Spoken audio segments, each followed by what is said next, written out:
It's a great delight to join you around the world for the Perry Stone Manifest telecast. We've been on television now well over 22 years. Can you believe that?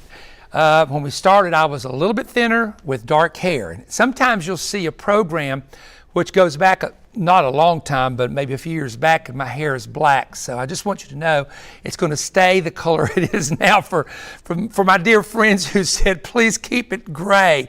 I think the gray-headed folks want me to keep it gray. Okay, we're going to do that for you. But anyway, on a more serious note, there's something I call the Babylon cipher that I'm going to cover a little bit today.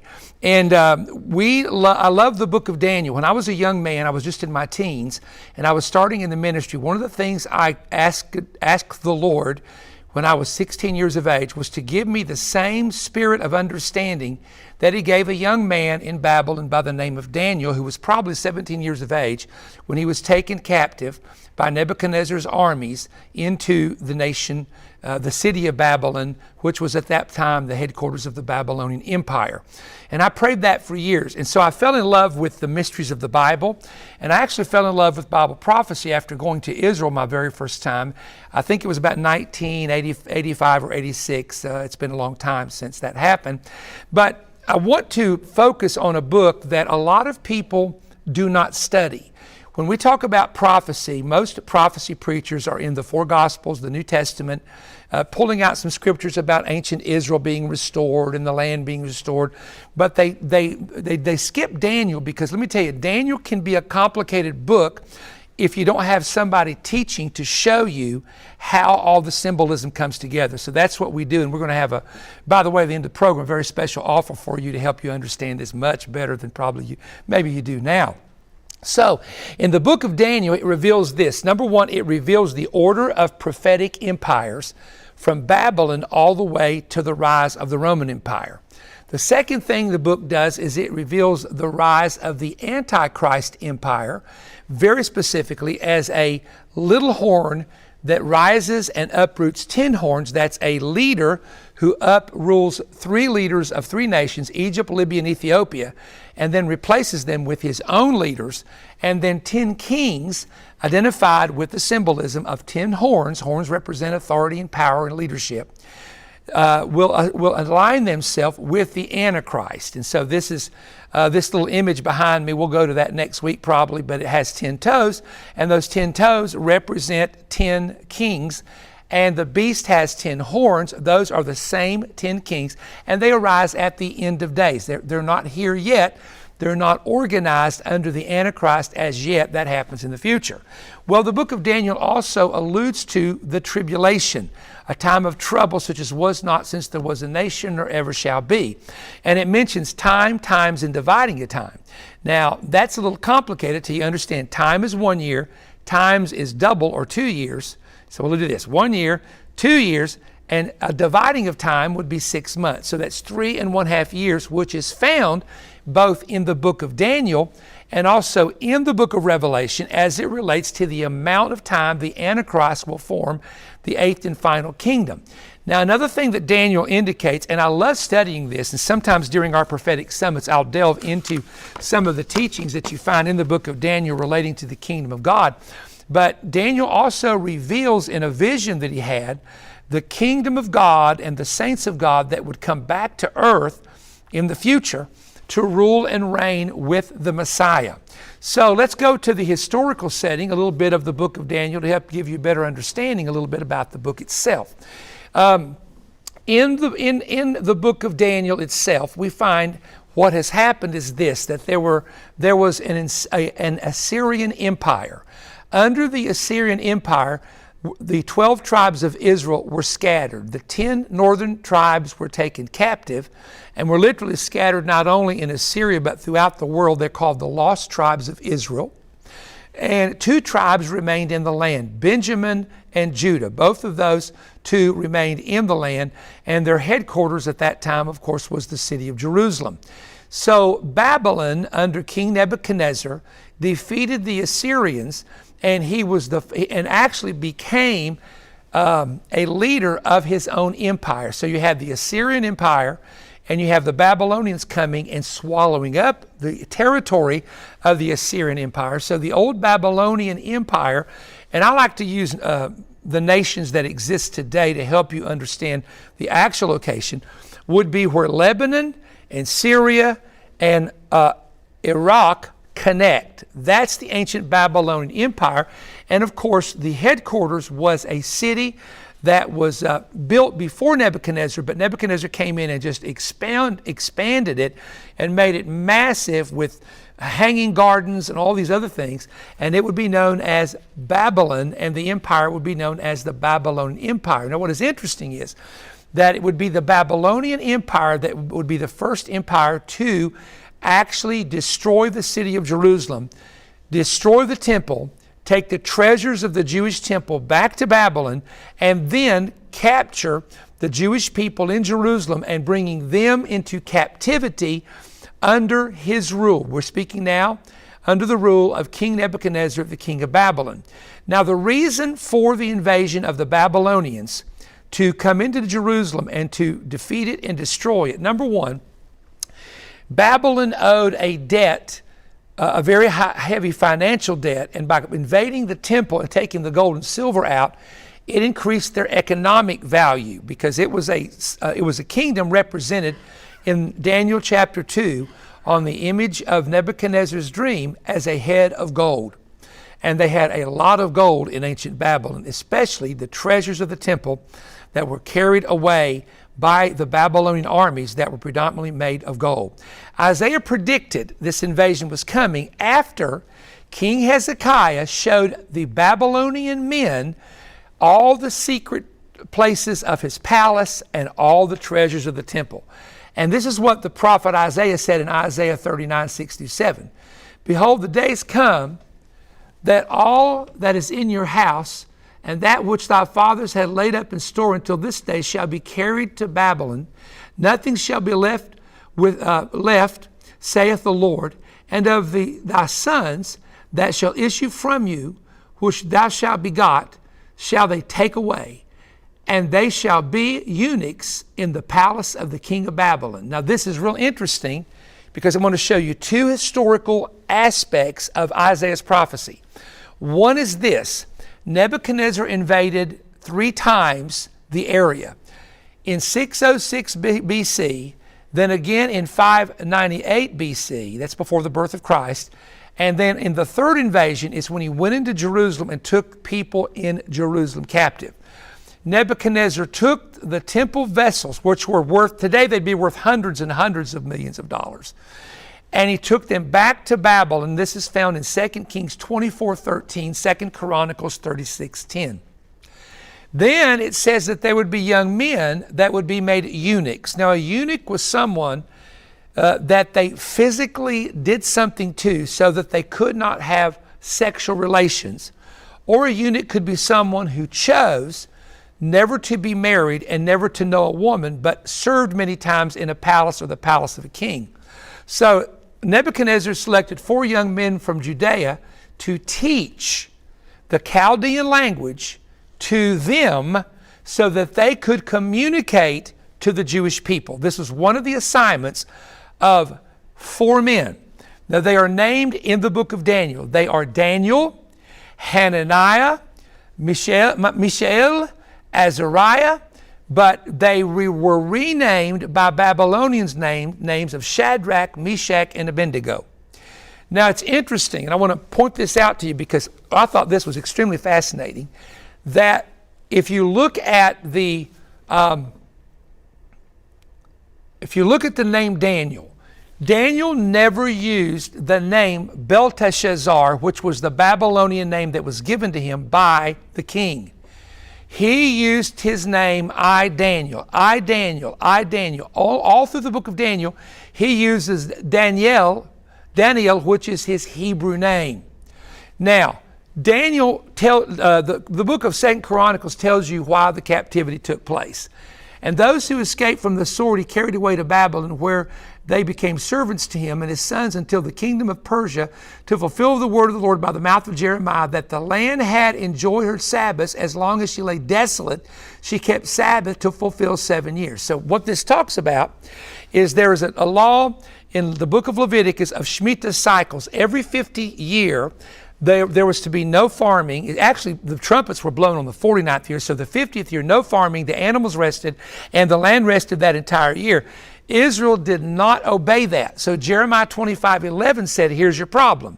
Because you did not keep the Shemitah cycles, God is going to allow you to go into captivity for 70 years to the king of Babylon. Now, why the number 70? Because there were 10 commandments Israel broke. In Leviticus 26 and verse 18, in fact, 4 times in Leviticus, God says if Israel disobeyed him, they would be punished 7 times. If you take the 10 commandments, they are punished 7 times for each commandment they broke, or 10 times 7 equals 70. And so this is why they were taken into Babylonian captivity. Now, here's what is interesting, that they were there for a period of 70 years, right? And what happened was there were a number of Jews who died in Babylon that were never able to return, but there were others that survived in Babylon, and they actually were able to return. Daniel was one of those who ended up dying in the city of Babylon. Now, let's look at this very carefully, because we're going to look at what we call the names of those men who became eunuchs that the Bible talks about in the book of Daniel, who are, we know them as Shadrach, Meshach, and Abednego. However, if you look at the names given to them in the Babylonian language, okay, Daniel in Hebrew means God is my judge. They called him Belshazzar, which is, and I said Belteshazzar earlier, that was the king, but they called him that, which means the treasurer of Baal. Then Hananiah means God is gracious. They renamed him a Babylonian name of Shadrach, which means the messenger of Aku. Then Mishael came, and his name means who is like God. And they called him Meshach, which means who is Aku. These were idol gods actually in Babylon. And then Azariah, his Hebrew name means God is help. They named him Abednego, which is a worshiper of the god Nego. So here we have these names which are given to them. Now again, I want to say this, that Daniel used his name Daniel, which is his Hebrew name, 75 times, so it kind of tells you what he thought about all these Babylonian names, okay? In Daniel 1 and 11, there was a man called Melzar, who was the prince of the eunuchs, who loved Daniel greatly. He thought Daniel was the greatest thing. He was handsome, smart, wise, and he really helped take care of these young men as well. You have Nebuchadnezzar, who is the early king of Babylon, and he's in the first part of the book of Daniel. Then in Daniel 5 and 1, another king is taken over called Belshazzar, who is the king of Babylon, and he is actually the last one of the last kings, because the Medes and Persians took over after this king saw the handwriting on the wall. Now in the book of Daniel, and we're giving you a big summary here, throughout the book of Daniel from chapter 1 to chapter 12, 2 angels are occasionally mentioned in the book of Daniel. One is the angel Gabriel, mentioned in chapter 8 verse 16 and chapter 9 21. The other is called Michael the archangel, who is mentioned in Daniel 10:13 verse 21, and also Daniel chapter 12 and verse 1. These 2 angels, Michael, who was a warring prince, Gabriel, who is the angel of revelation, bringing revelation from God's word, especially anything related to prophecy. These 2 angels are active throughout the book of Daniel. Now, Daniel is called a prophet. He was a teenager when he was carried away by King Nebuchadnezzar. He was from the area of Judah. Of course, the tribe of Judah was the tribe where the king's seed, those who were kings of Judah, were born. He was intelligent. He taught young men and he was actually being taught the Chaldean language, according to scholars. So in 1 and 3, Daniel is of the king of Judah's seed. In other words, he was connected to the king by birth. Daniel also may have been a eunuch based on Isaiah 39:7, the sons of Judah shall be eunuchs in the king's palace. Now that prophecy was way over 100 years before this event ever happened with Shadrach, Meshach, and Abednego and Daniel. So it's very interesting. So Daniel's 3 friends were trained for about 3 years, and they all sat at the king's table to learn the Babylonian system, the Babylonian economy, the Chaldean language, and all these other things. The thing you need to know about Daniel is this: he was not a compromiser. He would not drink any wine that the king made. He would not eat any meat which was sacrificed to the idols, and he was always praying. He would pray up to 3 times a day. Daniel had a gift that exalted him in the king's palace, because anytime there was a prophetic dream, like Daniel chapter 2, and the wise men could not interpret it, they would ask Daniel to interpret the dream. As a matter of fact, his gift of interpreting dreams is alluded to 3 times in the book of Daniel. In chapter 2, which is the dream of the metallic image, chapter 4, which is the dream of the tree stump that remained in the earth, and Daniel chapter 5, which is the handwriting on the wall. Daniel unequivocally is called beloved of God in the book of Daniel by the angel Gabriel. He had great favor with God, and he had great help from the angelic assistance that God provided to him in Babylon.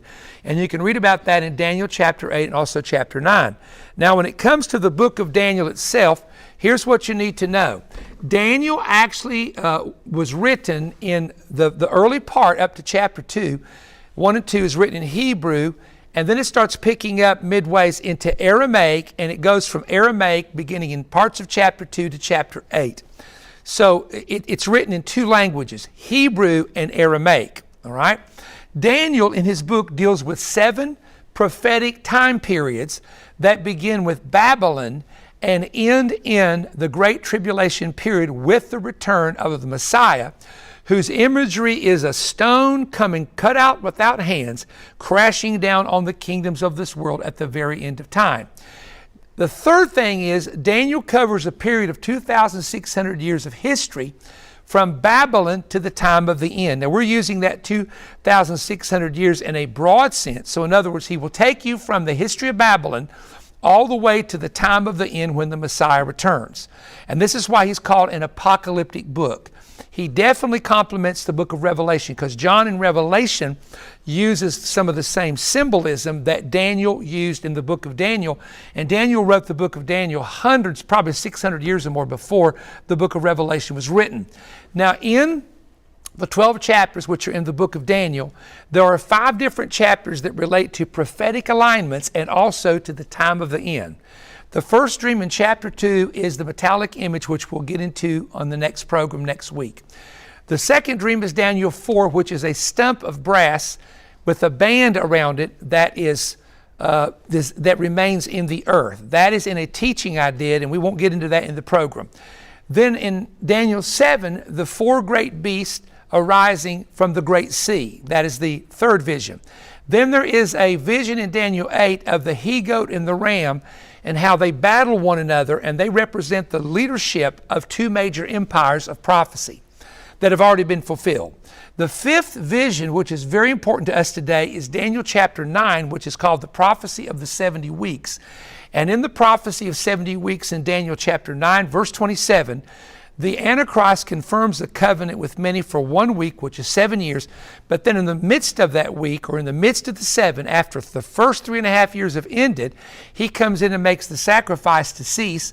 And then comes that time of trouble that Daniel chapter 12 mentions, which was not, since there was a nation, nor ever shall be, which is, according to the New Testament, the time called the Great Tribulation, which will happen in the future. Now, in the revelation of these chapters, they give you the order of prophetic empires from Babylon to Rome to the last 10 kings that will rule with the Antichrist. This is all in the book of Daniel. It's amazing. They also give you a revelation of the final kingdom, which is ruled by the Antichrist and his 10 kings, and they give this huge description. You have to go all over the book, which I have done for you in my teaching, which I'm going to talk about. I've done this for you so you don't have to spend days like I did doing it. And it gives you every detail of the Antichrist there in the book of Daniel. So the Antichrist then forms a final kingdom. In Revelation, it's called the 8th kingdom, ruling for 42 months. He forms it with 10 kings, which is a coalition. And that coalition rules the known world for 42 months. And then at the end of those 42 months, which is at the end of 7 years total, at the end of that time period, which is the end of the tribulation, the Messiah returns in the days of those 10 kings, and he sets up his kingdom. So Daniel saw these empires that were going to affect Jerusalem and the Jewish people, and he saw it from Babylon. Now, the area of Babylon is the cradle of civilization. It is the upper headquarters for Satan in the atmosphere. Go to my teaching a couple weeks ago. I'll teach that to you. Babel, Genesis 11 was the first global government, first world religion. 3 of the 4 prophetic empires have ruled from Babylon. It's the future headquarters for the Antichrist, the man of sin, the son of perdition, the first 42 months of the tribulation period. Now, let me say something to you. There is so much to teach in the book of Daniel and so much detail that I did a teaching on 2 DVDs with props, edited with maps, that literally took 4 hours to do. It is a great personal study. It is a great home study. It is a great Bible study. And if you want to know every detail about what's going to happen in the future as it relates to this man called the Antichrist and the tribulation, you say, well, I've heard that taught all my life. I will guarantee you there's some things in this teaching that you've not put together, because you got to put Revelation and Daniel both together at times to get the full teaching. So what I've done, I have made available a teaching that I did some time ago. And I feel like we have millions of new viewers on Manifest, and you need to get this teaching, the Daniel Cipher, Unlocking the Daniel Cipher. And here's how you do it. Please keep watching and watch to the end for some special announcements I have to give.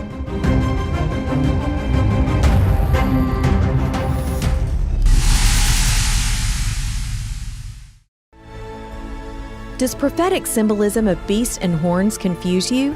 Do you question what is coming and how it impacts you?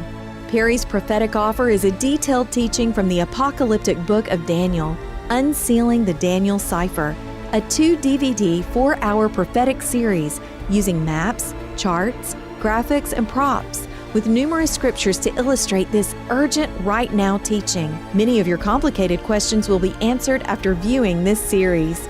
Perry unlocks the concealed cipher in the book of Daniel, linking it with the book of Revelation. Perry explains Daniel and Nebuchadnezzar's visions and dreams, which revealed the future. He will detail the Antichrist symbolism, his headquarters, and formation of a final kingdom.